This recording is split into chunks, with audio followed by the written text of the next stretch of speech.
আকৃষ্ট হয়েছিলেন।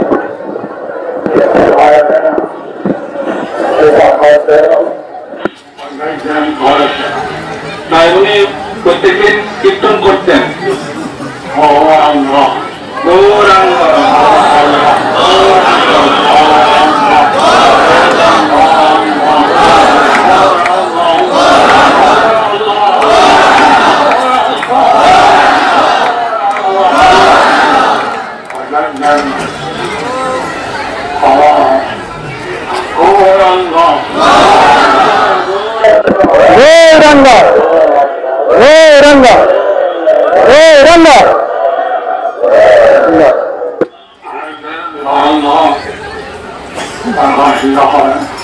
এইভাবে তিনি প্রতিদিন গৌরাঙ্গ মহাপ্রভু নাম করতেন। একদিন গৌরাঙ্গ মহাপ্রভু ওনার সামনে প্রকাশিত হলেন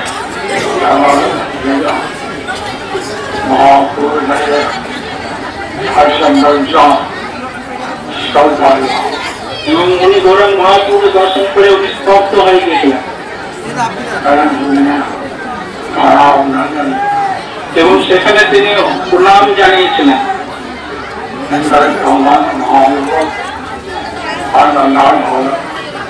আর তখন সেই সঙ্গে সঙ্গে মহাপ্রভু তখন অন্তর্ধান হয়ে গেলেন।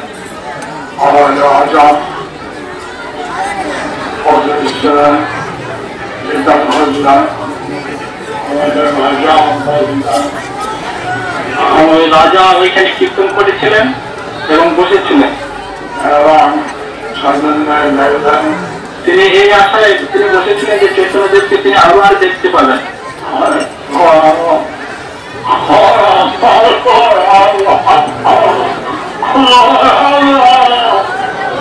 এইভাবে তিনি গৌরাঙ্গ গৌরাঙ্গ বলে তিনি কীর্তন করছিলেন এবং আশায় বসেছিলেন আবার তিনি গৌরাঙ্গ মহাপ্রভুকে দেখতে পাবেন।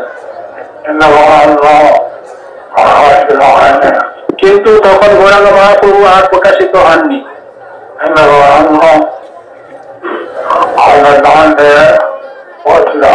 যখন গৌরাঙ্গ অন্তর্ধানে তিনি বলছিলেন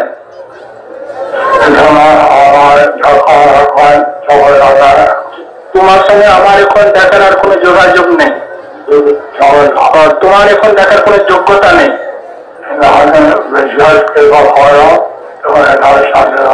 কিন্তু আমি তোমার এখন বিশেষ কৃপা করলাম তোমাকে দর্শন দিয়ে।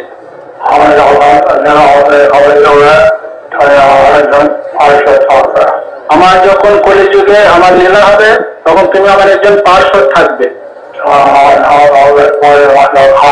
তখন তোমার নাম হবে বুদ্ধিমন্তন খাও।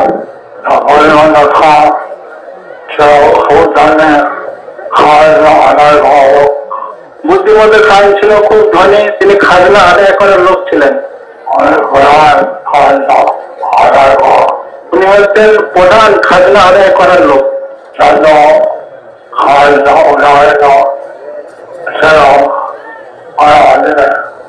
যত খাজনা আদায় করার লোক ছিল সব খাজনা আদায় করার লোক ওনার অধীনে ছিল, উনি হচ্ছেন মেন।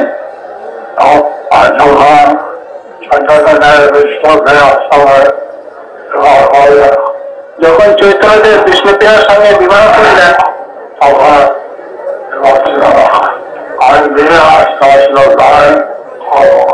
তখন বুদ্ধিমন্ত খান বলছিলেন আমি এই বিবাহের সমস্ত ব্যয় বহন করব।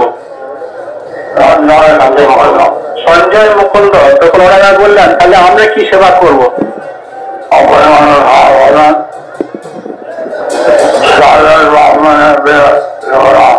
তখন বুদ্ধিমন্ত খান বললেন এই বিবাহ সাধারণ ব্রাহ্মণের বিবাহের মতো দেবো না,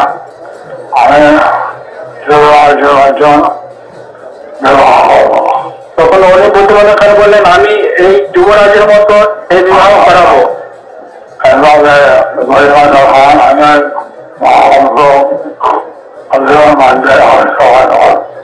এইভাবে মহাপ্রভু অনেক লীলার মধ্যে তিনি প্রবেশ করেছিলেন।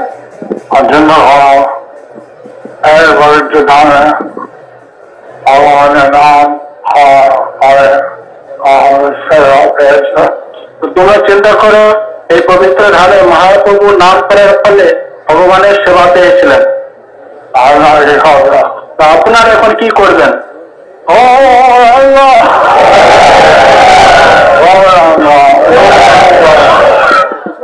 ভগবানের সর্বভৌম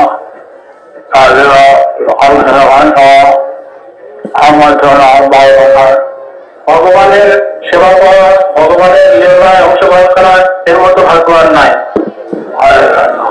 হরে কৃষ্ণ।